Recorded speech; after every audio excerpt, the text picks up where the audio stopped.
Hello, everyone. Thank you for joining us today for a new session of the GESI webinar series. The GESI webinar series serves as a platform for the GESI network members to share experience and expertise in evidence synthesis and to learn about potential collaboration. My name is Zahra Saad. I am a research assistant at the GESI Secretariat, and I will be moderating the session today. Before we begin, and if you are using the GoToWebinar for the first time, as you might have noticed, you are automatically muted. So if you would like to submit any comment or question, please use the tab on the right to type in your question. Also, if you would like to comment and address our presenter directly, you can use the raise your hand button and we can unmute you so that you can discuss directly and ask your question directly to our presenter. Today's session is part of our webinar series of the stakeholder engagement in environmental evidence synthesis. Our session today is on participative development and prioritization of review questions in a highly controversial policy field, a case study on evidence relevant for the GMO impact assessment. And our presenter with us is Dr. Armin Spök, and we have Monica Racovita. Unfortunately, she couldn't be present with us today to present with Armin, but she helped him co-author the slides. Dr. Armin Spök is a senior scientist at the Science, Technology and Society Unit at Graz University of Technology in Austria.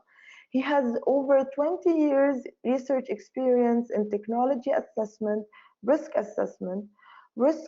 policy and broader governance issues mainly related to genetically modified organisms and other life science topics. Participatory approaches are frequently included in the design of these projects. He was work package leader for stakeholder involvement in the EU-funded PHRASE project, which for the first time systematically explored the use of systematic reviews for GMO impact assessment. Also, Monica, she's a researcher at the Science, Technology and Society Unit at Graz University of Technology in Austria, with a long-term experience in GMO impact assessment. She has hands-on experience on conducting systematic reviews on evidence relevant for GMO impact assessment. She is also a member of the Graz stakeholder involvement team. Thank you, Armin, for joining us today. I will leave the floor to you now so that you can start with your presentation. Thanks, Sarah. Thanks in particular for this kind introduction. I think I need to share my screen. Does it work? Yes, perfect, it works. Great. So I'm now increasing the screen to enter the full presentation mode. That should work as well. So, well, hello to everybody. I'm going to summarize a experience we went through in exploring evidence synthesis approaches for GMO impact assessment. That was a fairly new experience, as I will explain to you in a minute. It's I think for understanding the challenges of this particular policy field, and also for why we choose the approach that we eventually then ended up with, one have to be aware of the particulars of that context. So in the European Union, I think since more than 30 years, we have a partly fierce controversy about genetically modified organisms, or in short, GMOs. In particular, how in the context of GMO risk assessment, or more broadly impact assessment, the controversy is also on the way the existing evidence on health and environmental and socioeconomic impacts is being interpreted. and what conclusions can be drawn from that evidence for broader policy decisions, for example, for supporting GMO commercialization or for regulating genetically modified organisms, in particular genetically modified plants. So that's one aspect. The other aspect is that in the field of GMO impact assessment, there was virtually no use of systematic reviews or systematic maps before 2012. That was the year when we started the project that I'm going to report.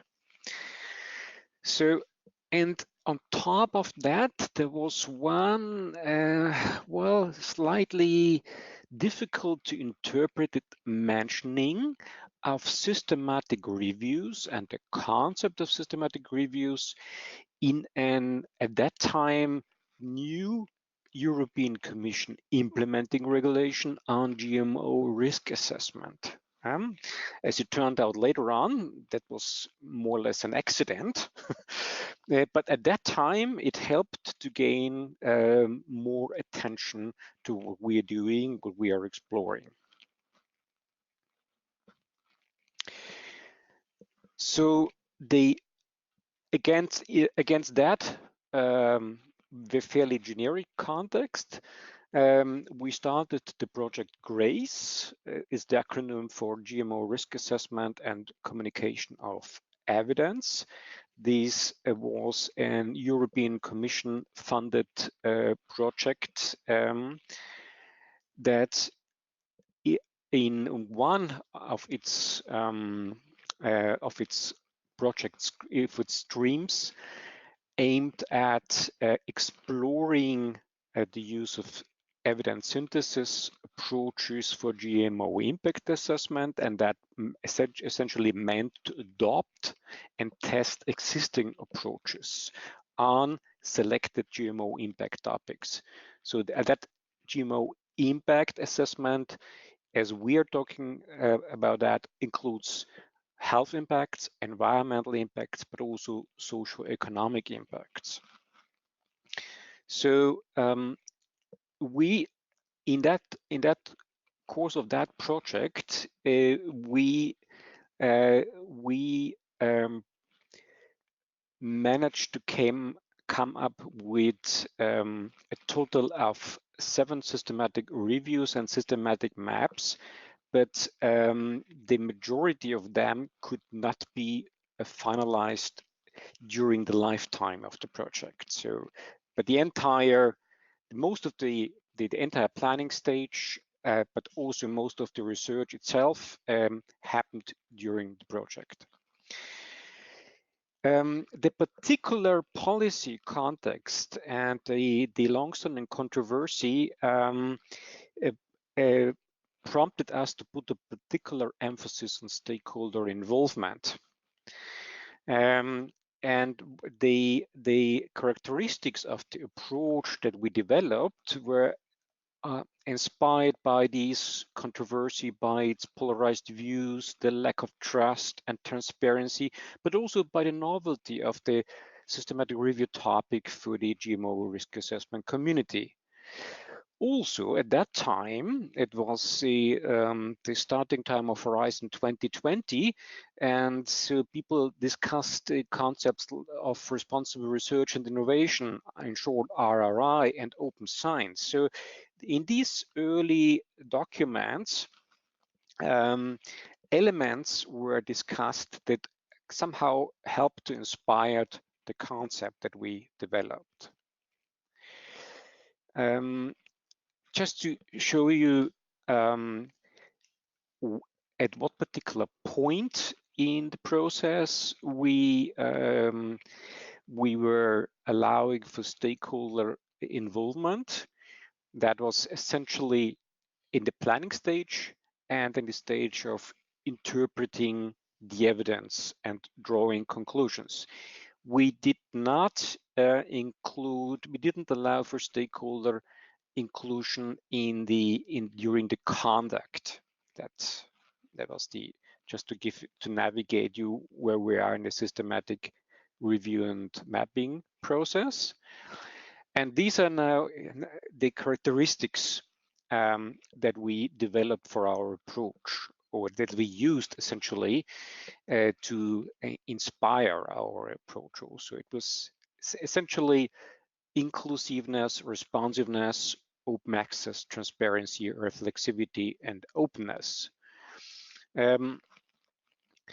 Just to briefly explain these buzzwords. So in terms of openness, we were aiming at broad invitations, and we did not we allowed for relatively large consultations, did not select the stakeholders that were interested to join. So essentially allowed everybody who was interested to join our stakeholder consultations. The only exception applied for journalists, as we thought that that we would like to maintain a kind of protected forum for open discussions, where stakeholder representatives should not be afraid to read in the newspaper the next day what they have said or not said at these kind of consultations. So another aspect was the type of inclusiveness that we were aiming at. Upstream engagement, that means engagement in the planning stage, is perhaps not totally uncommon for systematic review scholars, as this has been an element of systematic reviews processes for quite some time. But in the field of GMO risk assessment and impact assessment, this was fairly new. So it was also fairly new for the stakeholders that we included. We were aiming at twofold inclusion methods. So one, the main emphasis was on face-to-face consultation, so workshop settings, but also we also allowed for consultation in writing. And another important aspect was also the aim of these consultations was not to strive for a consensus, assuming that in that polarized environment, it would not be possible also to reach consensus on these questions that we were discussing. Another characteristic that we meant a lot to us was the responsiveness, and by that we meant that we established a mechanism for internal discussion of the written stakeholder comments and for developing responses in writing to all stakeholder comments. So we had a kind of clearinghouse mechanism. Incoming comments were categorized and then forwarded to the respective review teams, who then dealt with that comment and developed a written response, which was then put into a report which is available on the project website. So that turned out to be a fairly resource-intensive process, but it clearly showed also to every stakeholder what kind of comments were incoming, how the comments were perceived, how we dealt with them, and whether their comments also prompted us to any change in the course of the project. So in the research plans, in the plans of the systematic reviews, or in the interpretation. Thereby, it's a kind of track change mode that was established by that. Two related aspects were transparency and open access. What I just explained before with the responsiveness, all the comments, all the stakeholder workshops were described in a very comprehensive and detailed way, and were put on the website so that everyone actually could essentially see what was discussed, what kind of inputs came, and how the review teams responded. For supporting that discussion, for facilitating this discussion, the plans and the draft interpretations were put in draft documents, which were circulated to participants up front, so that they had something to prepare and to look at, also then for facilitating the written comments. Eventually, we also were aiming at open access publications, so the systematic reviews and maps protocols were published open access, and all the data were put on Kadima. My understanding is that Kadima has already been a point of topic of presentation in this webinar series.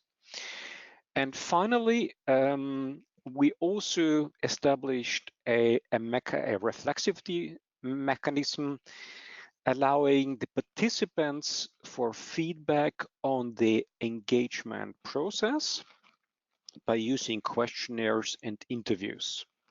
So this essentially is the entire picture of these are the main characteristics of the approach that we developed. And that, I think that slide just shows now links what I'm saying to Kadima. I think there was a webinar already. There is a publication on environmental evidence on Kadima. That tool that was developed also in the course of the Graz project, and is now hosting the data from the systematic reviews and maps. So in order to give you an idea about the sequential steps that we had in the project, so in the planning stage, there are two main phases. One is the development of the review question, and the second is the development of the review protocol. For that two stages, we had 3 rounds of consultation. As you can see here, I hope you can see also when I'm moving around the mouse. So the first round of consultation, indicated in here, was discussed the general framework of evidence synthesis that was adopted by us for the purpose of GMO impact assessment. It also included draft review questions. So that consultation was a face-to-face consultation in a workshop format, but also had an additional step for written comments, and everything was then, including the team responses, was then put in a consultation report. Based on that, the review questions were revised and subjected to a prioritization procedure that I'm going to explain in a minute. And that was an online procedure by use of an online questionnaire. And also these results were then put in another consultation report that's available on the project website. So based on that, the first step was then to develop the draft protocols that were subjected to a written consultation procedure, and the way this consultation procedure was handled and the team responses were then also handled resembles that I've explained before. And as a last step, the protocols were published as peer-reviewed open access papers. So that was the procedure.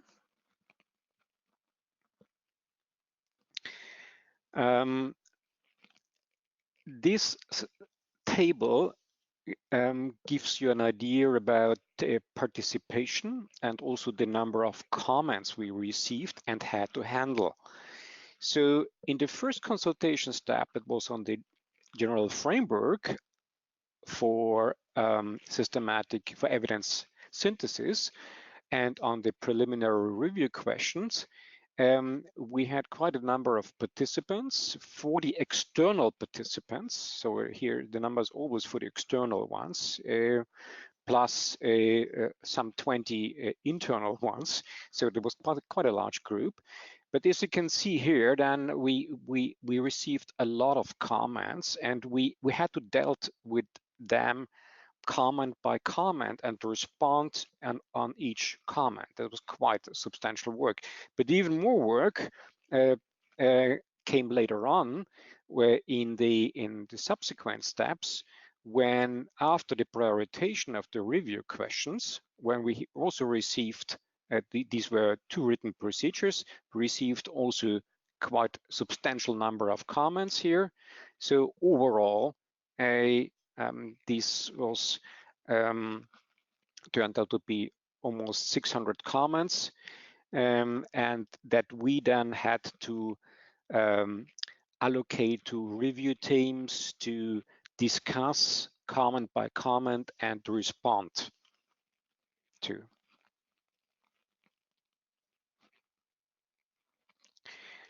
To give you some example how the comments about the impacts of the stakeholder comments on our evidence synthesis endeavor. Here you can see the three workflows. So the system evidence synthesis on health impacts, environmental impacts, and socioeconomic impacts. In each of them, we started with preliminary review questions, as you can see here on the column on the left-hand side. So in this field of socioeconomic impacts, we even had a very large number of preliminary review questions.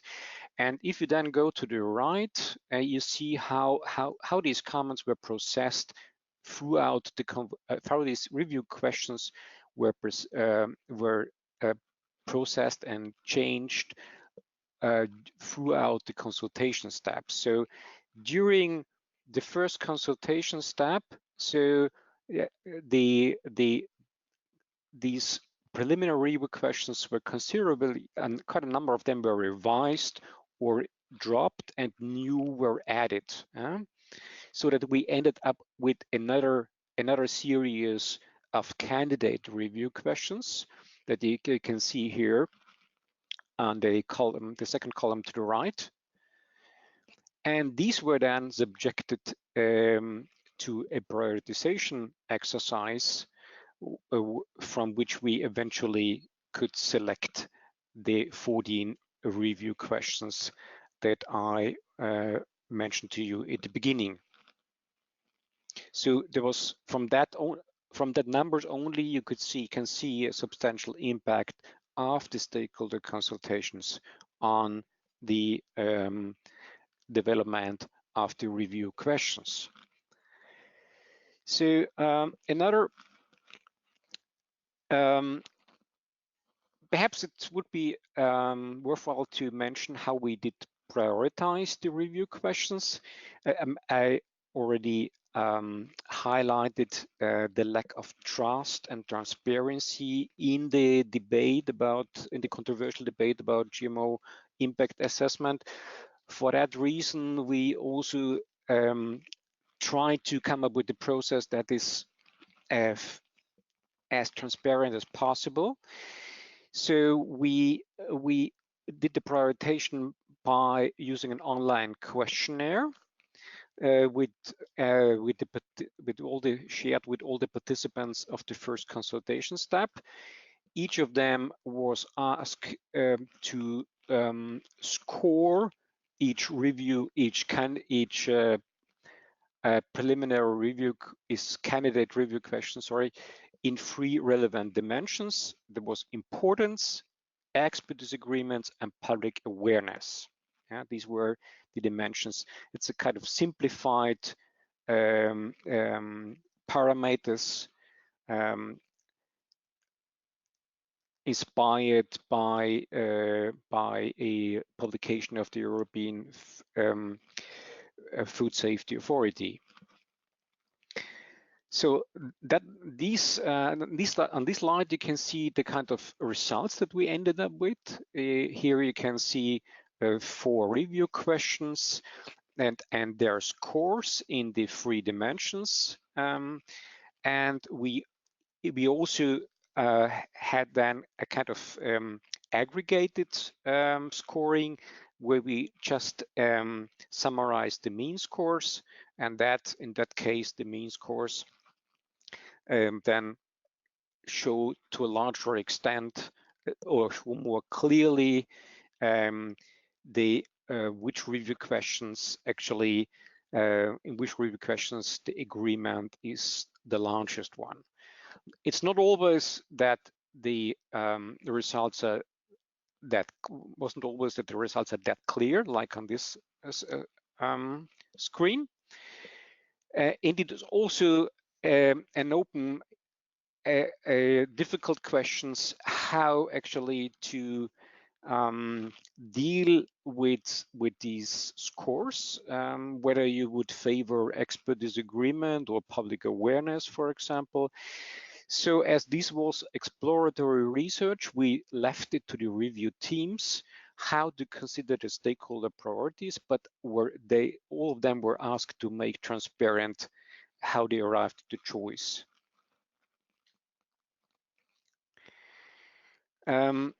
So here this slide shows how actually such a candidate a review question was selected. In this case it was review question number 2 that was preferred compared to the other ones.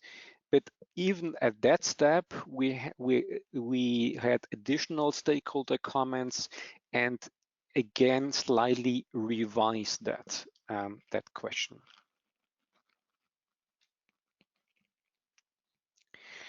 I think I'm probably not going through that 2 slides here on systematic review protocols, as they are not precisely fit the scope of this presentation. I'm happy to talk about that in the discussion if you want me to do. This is just to illustrate what kind of comments we received in these written consultation steps and how the team responded. Indicated also how the comment eventually was taken up for the systematic review or map, or if not, why not? So this is here and the second one here. Okay, so in terms of experiences and challenges, we come up with a couple of insights and conclusions. So overall, in terms of openness and inclusiveness, we could conclude that there are clear gains from that with respect to this GMO impact assessment community. Upstream engagement was highlighted as very positively highlighted by participants. And when I say highlighted by participants, these are results from our interviews and questionnaires that were used for collecting that response and feedback. It also helped us in to build in trust building. So people were meeting, stakeholders and project members were meeting over a period of 3.5 years, and so and there was increasing familiarity with the process and also with the individual experts and stakeholders. They protected forum without journalists. All these aspects, the transparency, the data access, all this helped a lot in trust building. The procedure that we choose also helped to raise awareness of the systematic review methodology at all. As I mentioned before, this is fairly novel to the GMO impact assessment community. Stakeholders perceived the prioritization of the review questions to be of highest relevance. So for them, it was the most important step. That's perhaps, I think it's easily to understand, as thereby the stakeholders have an influence on the type of research, the type of questions that will be pursued, which is fairly unusual in that community, and that was really positively perceived. Whereas that more technical part, the comments on the systematic review protocols, this was something that was perceived of lower relevance, but partly also because stakeholders were less familiar with these kind of technical aspects of systematic review protocols, and it was more difficult, more demanding for them. As you could see also, the stakeholder balance across the various steps was quite okay. So we managed to have all the 4 main groups, so the competent authorities, industry, civil society organizations, and research organizations present in all steps, with the only exceptions of the draft review protocols which was the last step in the planning phase. In terms of challenges, we could conclude that the learning process about systematic reviews or systematic evidence synthesis in general did not work as intended, as the number of participants were declining across steps, and the individuals were changing over time. That was the last bullet point was a particular challenge, as only 9 of 41 stakeholders representatives, I'm talking about individuals, participated also in the step 2. So the idea was essentially to allow for a gradual learning across the steps, but the stakeholder organizations sent different people to the second and sometimes to the third round, so that at least the individual learning did not work as we were hoping. In terms of responsiveness, also that it was a novel issue, and I think that was considered by both by team members and by stakeholders as very useful. At least as inspiring, I would say. And as I showed to you, it clearly shaped the type of review questions that we were asking, the prioritization, the scope of them. So it had a considerable impact, and that impact can be tracked using the consultation documents that I was talking before. In terms of challenges, a particular challenge turned out to be that the project requirements in terms of resources, funding, and timeline were quite fixed. So they were already agreed, as this was a already contracted European Commission funded project. So we had limited leeway to accommodate the stakeholder comments, and therefore essentially sometimes disappointed our stakeholder participants. And this was definitely very resource intensive comments, considering that we had to deal with almost 600 comments. Transparency, our extended transparency requirements, and also the track change procedure for the stakeholder comments was very positively received. But what we experienced here was quite a reluctance of the team scientists to share draft plans and preliminary results. And this is also something that it's not specific to systematic reviews. It also applies to other stakeholder consultation, that scientists have little incentive, at least academic scientists, little incentive to share preliminary data or plans with the broader community. There are no credits for them, and on one hand, and on the other hand, it's more likely that that there will be criticism, depending on to what extent they will later on amend their research plans or revise their conclusions. And again, here it's also a resource-intensive process.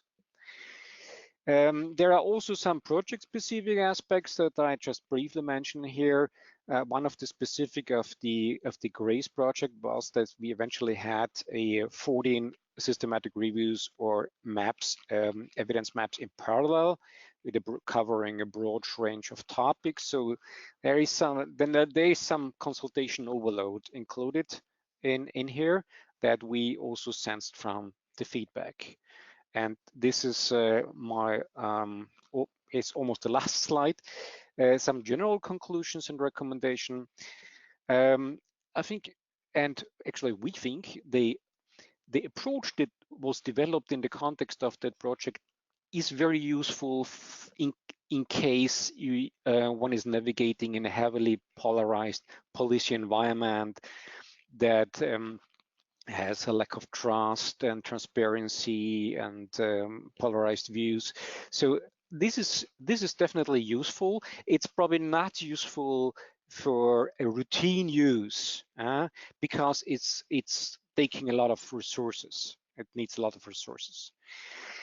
Two other aspects that seem to us to be important is that the familiarity with systematic review methodology needs to be thoroughly considered when planning the engagement. So I think in retrospective, we would do some changes because it's for a community that's new to evidence synthesis methodology, it takes more time and needs perhaps also a little bit of training in order to get a more meaningful involvement for both sides. And that would probably work better with smaller groups. And the last issue is that it is the expectation management. I think the funding schemes that are for research projects in many cases do not allow for sufficient flexibility to accommodate stakeholder inputs. So that was the experience that we had in our Grace project. So it's very difficult to reconcile the comments of stakeholders and with the flexibility that you have in such a context. So what definitely needs some attention is to manage the expectations that stakeholder might have, and to come up with a consultation format and consultation efforts that are proportionate to the flexibility to accommodate stakeholder inputs. So with that, I'm essentially arrived at the end of my presentation. I would like to thank you. If you would like to have a closer look at some of the results, I'm referring you to an article we wrote on that. And this slide is to acknowledge the people, but also the stakeholders that were involved and the funders. Thank you. Thank you, Armin, for the very interesting webinar, and definitely it was very informative. We will start taking questions now. In case anyone has any question, please feel free to press the raise your hand button. You can directly ask the question to Armin, or you can type in your question. So apparently there is no question. Yeah. Thank you again, Armin, for this great presentation. As for the attendees who are with us today, make sure to follow us for other sessions of the GASI webinar series. In case you have any questions later on, you thought of something, please feel free to send us a question. We can either send it to Armin or you can contact him directly. Thank you again. Thank you, Armin. Thanks, Sarah.